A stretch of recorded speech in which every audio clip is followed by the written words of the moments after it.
You planted them, you watered them, you waited the full 10, 12, 15 weeks, and then you dug them up. And what came out of the ground looked less like a potato and more like a marble that lost the will to live somewhere around week 8. Small potatoes aren't bad luck. They're not a soil curse. They're a message, and every single one of them is telling you exactly where something went wrong. Once you know how to read that message, you'll never pull a disappointing harvest again. And we're going to cover every reason it happens, including one mistake most growers make before the potato ever hits the soil, one they don't even know they're making. Before we talk about what to do, we need to talk about what you might have already gotten wrong, starting with a choice most people make without thinking twice. There are two types of potato, behaviorally speaking. Determinate varieties, your first earlies and second earlies, produce tubers in a single shallow layer. They mature fast, between 10 and 15 weeks depending on the type, and they're genuinely great for salads and boiling. But they are not the potato you grow when you want something you can roast, mash, or bake into something impressive. Those are indeterminate potatoes, main crop varieties. They produce tubers on multiple vertical layers through the root system. They take 16 to 22 weeks, and they're the ones that give you proper size. If you planted early varieties and then felt cheated by what came up, you weren't cheated, you just had the wrong expectation for what that potato was always going to do. The fix is easy. If you want big potatoes, grow main crop. If you want quick, small, tender ones for summer salads, grow earlies, but grow them knowing that's what you're signing up for. And while you're picking your variety, think about texture too. Waxy potatoes, think red-skinned types, hold together when you boil them. They're glossy, firm, great in salads.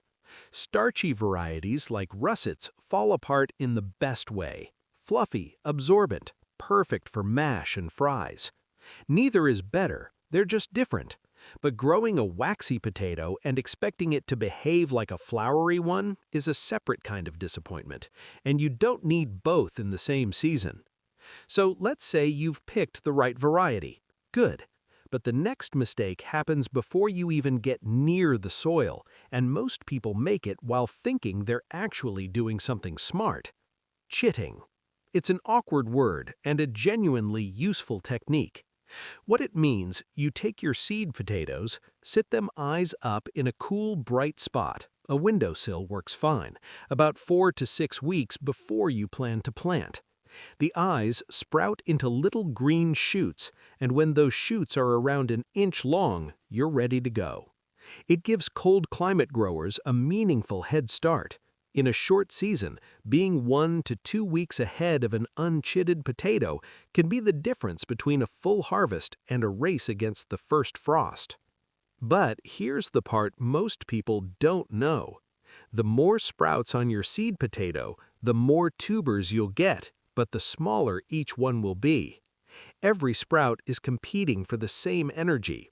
You divide it more ways, you get more potatoes, each one smaller. If what you want are fewer, bigger tubers, and for main crop varieties, that's usually the goal, rub off the extra sprouts before you plant. Leave 1, maybe 2, that's it. Everything the plant has goes into those. What you're looking for when chitting are short, stubby sprouts. Dark storage conditions will give you long, soft, spindly ones that snap when you handle them and underperform in the ground. Bright and cool is the standard. Don't skip it. One more thing. If you have a larger seed potato with plenty of eyes, you can cut it in half, 2 eyes minimum per half, and essentially double your planting stock. Just leave the cut side to dry out and callus over for a day or 2 before it goes in the ground. Otherwise, it rots. Small step, worth doing. Now, here's the section that might sting a little, especially if you've been growing in containers, because the problem might be sitting right there on your patio, as obvious as anything, and it's been there the whole time.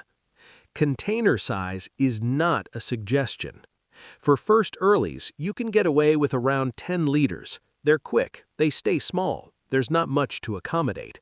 But if you're growing main crop or second early potatoes in a container, which is completely doable, you need at least 25 liters. A pot that's too small dries out constantly, and the tubers simply don't have room to develop.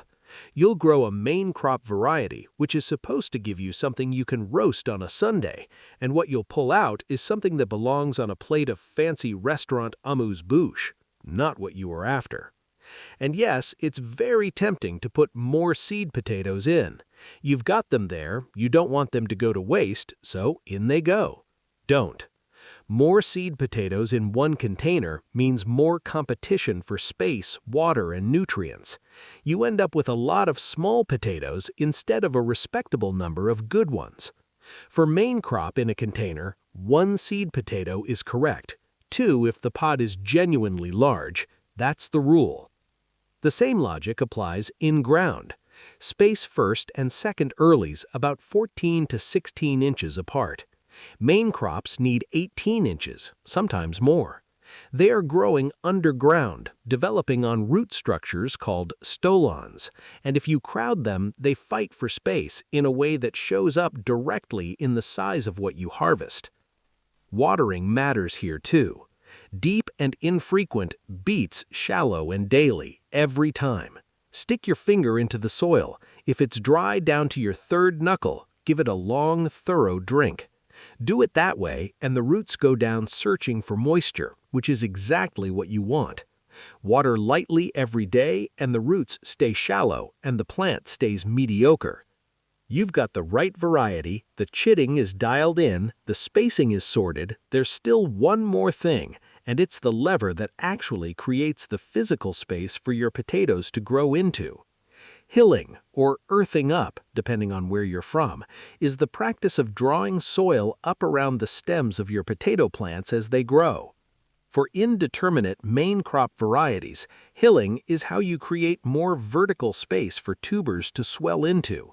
More volume of soil around the stems means more room underground. You do it once, maybe twice, using a hoe to mound the soil up. That's it. Simple. And it makes a real difference to what you pull out at the end. For first earlies and second earlies, hilling isn't really necessary. What they need is mulch. Straw works well, so do dried grass clippings. Lay it around the base of the plant.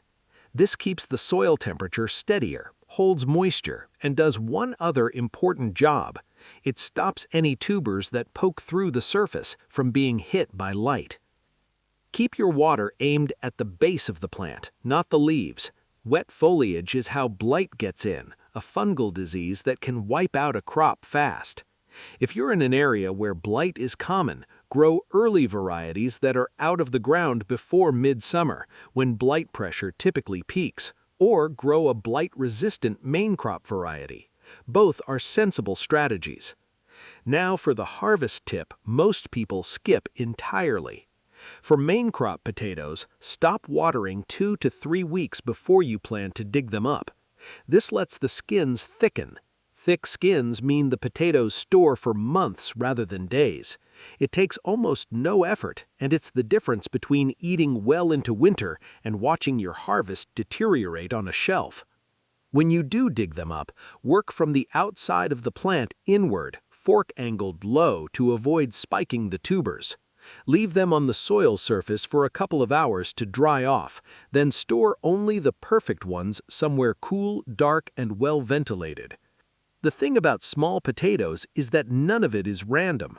Variety selection, chitting choices, spacing, hilling. There's a clear chain from every decision you make to what ends up in your hand at harvest. Now you know where the chain breaks, which means you also know exactly how to keep it together. I want to know what you're growing this season, and more importantly, now that you know the difference, do you actually know whether it's determinate or indeterminate? Drop it in the comments. Genuinely curious.